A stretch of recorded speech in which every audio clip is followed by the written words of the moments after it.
Hello my dear story lovers, welcome back to my channel GGS library.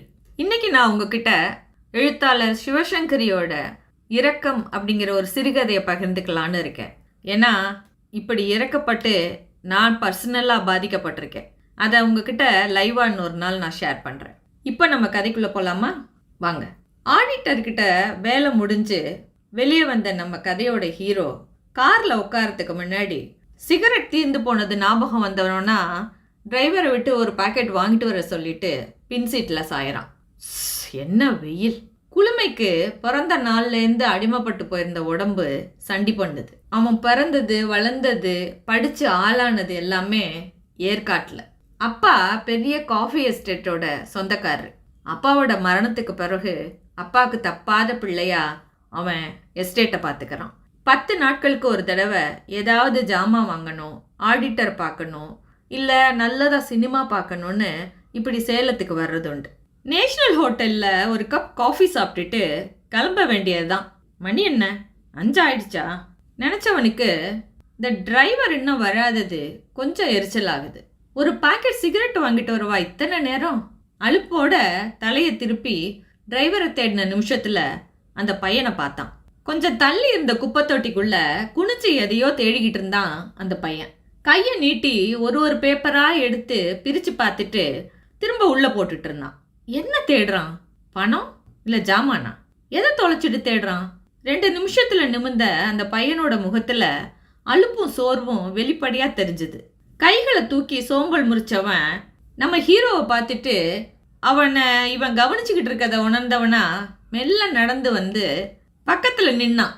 பிறகு 2 நாளாச்சு சாப்பிட்டு ஏதாச்சும் தர்மம் பண்ணுங்க ஐயா அப்படின்னு ஒரு கை அவன் முன்னாடி நீட்டி கெஞ்சினான்.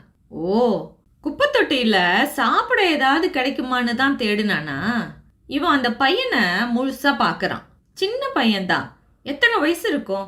ஒரு 12, 13, அப்படி ஒன்றும் பங்கரையாக தெரியலை. முகமும் கண்களும் துரு துருன்னு பார்க்க நல்லா இருக்க மாதிரி தான் இருந்தான். சின்ன குழந்தைகளுக்கு நான் பிச்சை போட மாட்டேன் பையா, அது கெட்ட பழக்கம். இங்கே நிற்காத, போய் பள்ளிக்கூடத்தில் படி, இல்லைன்னா ஏதாவது வேலை பண்ணு போ. இவன் அப்படி சொல்லவும் அந்த பையனுக்கு முகம் ரொம்ப சிரித்து போச்சு.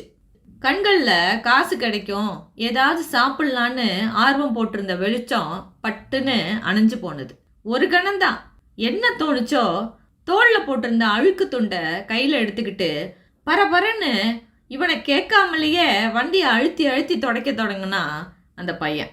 அவன் துண்டை எடுத்த விதமும் வேக வேகமாக காரை துடைக்கிற வேகமும் இவனுக்கு ரொம்ப பிடிச்சி போகுது. நாட் பேட், கெட்டிக்கார பையன்தான்.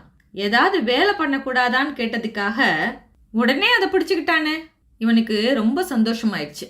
பின்ன நாம் ஒன்று சொல்லி அதை ஒருத்தர் அது நண்டோ சிண்டோ தாசானா கேட்டுட்டா அது எத்தனை பெருமையாக இருக்கு. தம்பி, உன் பேர் என்ன? வண்டியை துடைக்கிறத நிறுத்தாமலேயே அவன் பதில் சொன்னான். ஆறுமுகங்க. இப்படி வா, துடைச்சது போதும். நிஜமாக தான் 2 நாளாக சாப்பிடலையா?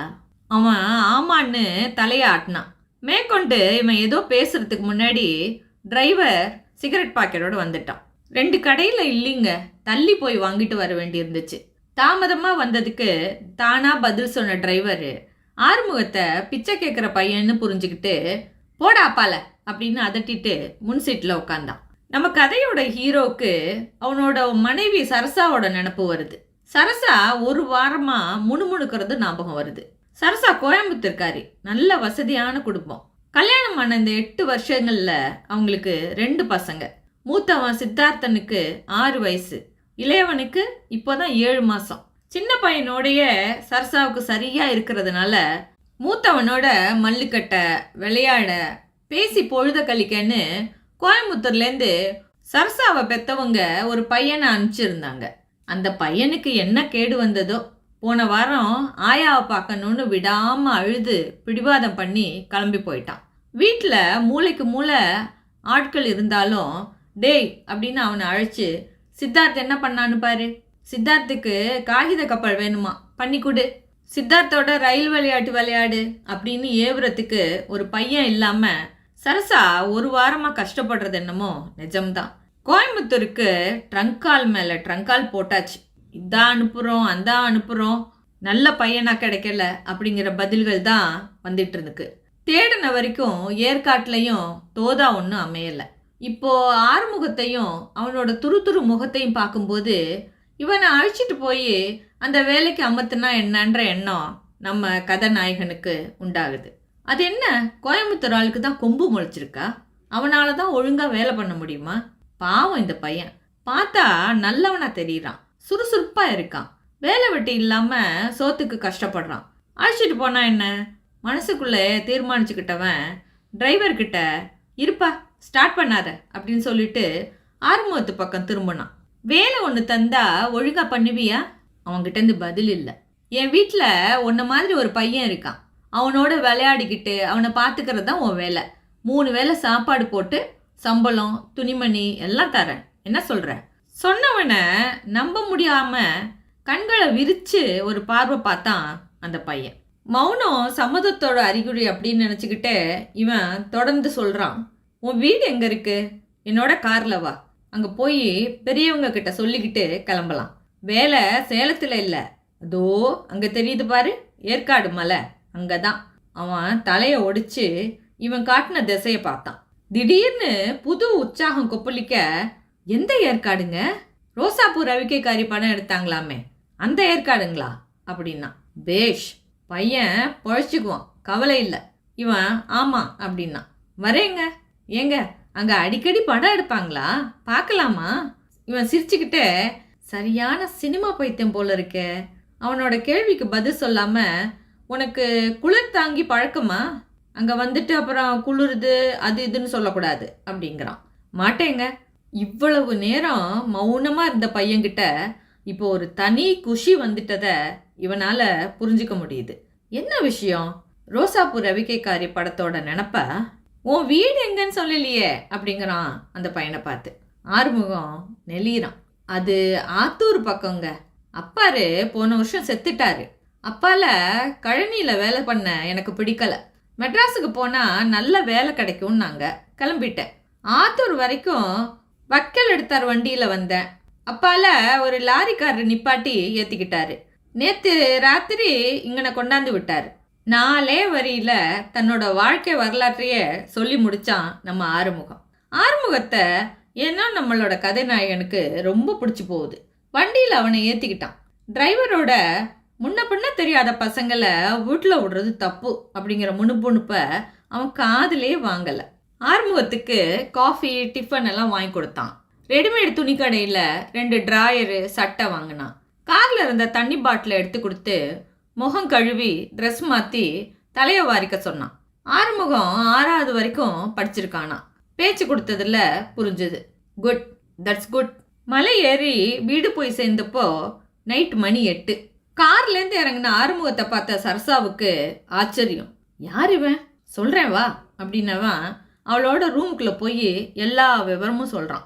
அவனோட செய்கை சரசாவுக்கு பிடிக்கலைங்கிறது அவன் முகத்தை கோணிக்கிட்டதுலேருந்தே அவனுக்கு புரியுது. வேலைக்கு பையன் வேணும்னு நான் தொந்தரவு பண்ணது என்னமோ நிஜம்தான்.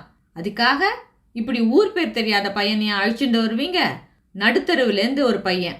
அவள் பேசி முடிக்கிறதுக்குள்ளேயே இவன் குறுக்க புகுந்து, ஆறுமுகம் நல்ல குடும்பத்தை சேர்ந்தவனாக தான் தோன்றான், படிச்சிருக்கான், சுறுசுறுப்பாக இருக்கான், அப்புறம் என்ன தெருவில் பார்த்து கூட்டிகிட்டு வந்தா மட்டமா? பாவம், ஐ லைக் ஹிம்.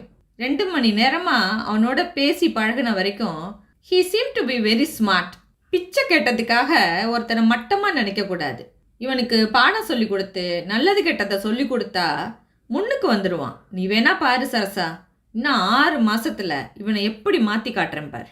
பெருசாக லெக்சர் அடிக்கிறான் சரசா கிட்ட. முயலுக்கு 3 கால்னு சாதிக்கிற அவனோட குணம் தெரிஞ்ச சரசாவும் எக்கேடோ கெட்டுப்போங்க அப்படின்னு போயிட்டா. ராத்திரி சாப்பாடாச்சு. பார்வதி மாமி கொடுத்த இட்லி சாதம் மோர் எல்லாத்தையும் ஆறுமுகம் சாப்பிட்டதுக்கப்புறம் சரசா அவனுக்கு ஜமக்காலம் கம்பளி தலகாணி கொடுத்து பின்கட்டில் படுக்க சொன்னான். தன்னோட மனைவி சரசாவுக்கு தம் மேலே கோபங்கிறது புரிய படுக்க வந்தவகிட்ட நம்ம நாட்டோட வறுமை பற்றியும் அதில் வாழ்கிற லட்சக்கணக்கான ஏழைகள் பற்றியும் நீளமாக பேசி நம்மளை மாதிரி பணக்காரவங்க ஏழைங்க கிட்ட இப்படி இறக்கத்தோட கருணையோடு நடந்துக்கிட்டா பாதி பிரச்சனை சரியாயிடும். சரசு புரிஞ்சுக்கம்மா அப்படின்னு ஒரு தினுசா அவளை சமாதானம் பண்ணிட்டு தூங்க போனான். காலையில் அவன் எழுந்திரிக்க நேரம் ஆயிடுச்சு. கண்ணை திறந்தா கடிகாரம் மணி 8ங்குது. இத்தனை நாழியா தூங்குனேன். எழுந்து பல்ல தேய்ச்சிட்டு டைனிங் ஹாலுக்கு போனான். பின்னாடி வரண்டாவில் டிரைவரு, பார்வதி மாமி, தோட்டக்காரன், எஸ்டேட் மேஸ்திரி, அப்புறம் சரசா. What happen? கிட்ட போனான். வரண்டா சுவரில் கரித்துண்டால கொட்டையா எழுதியிருந்த எழுத்துக்கள் அவனை கவருது. சினிமா கொட்டகை கூட இல்லாத ஊர்ல நான் இருக்க மாட்டேன், நான் போறேன். ஆறுமுகம். யாரு? ஆறுமுகமா? அந்த சின்ன பையனா இப்படி எழுதிட்டு போயிட்டான்? அது சுத்த தத்தாரி பையங்க. ஒரே சினிமா பேச்சு தான்.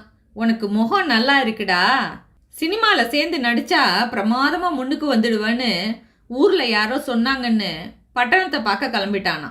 அவனே சொன்னான். இங்கே வந்து இறங்குனதும், என்ன இப்படி வனாந்தரமாக இருக்கு, இங்கேயா சினிமா ஷூட்டிங் எடுத்தாங்க அப்படின்னு திரும்ப திரும்ப கேட்டான். எனக்கு அப்போவே தெரியும் இவன் பொருந்தி இருக்க மாட்டான்னு.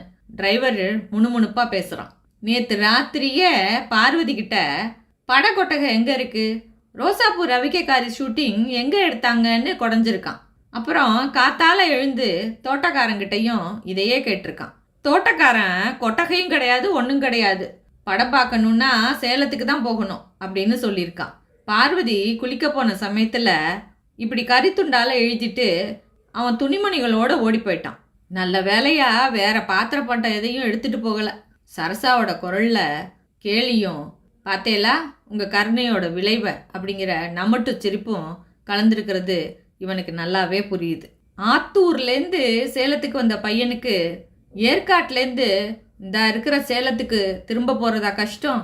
எத்தனையோ பஸ்ஸு, எத்தனையோ லாரி அப்படிங்கிற சமாதான நினைப்பையும் மீறிக்கிட்டு சின்ன பையனாச்சே, ஒழுங்கா மலை இறங்கி போகணுமேன்ற கவலை அவனையும் மீறி அவன் நெஞ்சுக்குள்ளே பரவுறத சரசா புரிஞ்சுக்காம இருக்கிறதுக்காக வேண்டி அவனோட பார்வையை தாழ்த்திக்கிட்டு உள்ளே போக திரும்பினான். கதை இங்கே முடியுதுங்க. நான் இந்த கதையை போட்டதுக்கு காரணம், நம்மளாம் நிறைய பேர் யாருக்காவது உதவி பண்ணணும்னு நல்ல மனசோட பண்ணிட்டு பல்பு வாங்கியிருப்போம். நான் கொஞ்சம் நிறையவே வாங்கியிருக்கேன்னு வச்சுக்கோங்களேன்.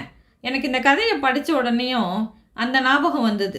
அந்த அனுபவத்தை நான் அடுத்த வீடியோவில் முடிஞ்சால் லைவில் உங்ககிட்ட ஷேர் பண்ணுறேன். இந்த கதை உங்களுக்குள்ளேயும் சில ஞாபகங்களை கொண்டு வந்திருக்கலாம். அதை என் கூட பகிர்ந்துக்கணும்னு நினச்சா ப்ளீஸ் பகிர்ந்துக்கோங்க. கொஞ்சம் நிறையா கேப்பு விழுந்துருச்சு இந்த கதை போடுறதுக்கு. காரணம், நான் என் பொண்ணை பார்க்கறதுக்காக இந்தியாவுக்கு வந்திருக்கேன். 10 நாளாக வீட்டை சுற்றி விதவிதமான சத்தங்கள், என்னால் ரெக்கார்டே பண்ண முடியல. அதனால் இன்றைக்கி ஒரு சிறுகதையாவது போடணும்னு இதை போட்டிருக்கேன். ஏதாவது ரொம்ப சத்தங்கள் கேட்டுச்சுன்னா தயவுசெய்து மன்னிச்சுக்கோங்க, கொஞ்சம் அட்ஜஸ்ட் பண்ணிக்கோங்க. சிங்கப்பூர் திரும்புகிற வரைக்கும் இப்படி இருக்கிறதுக்கு சான்ஸ் இருக்குது. தேங்க்யூ மை டியர்ஸ், பாய். அடுத்த வீடியோவில் சந்திப்போம்.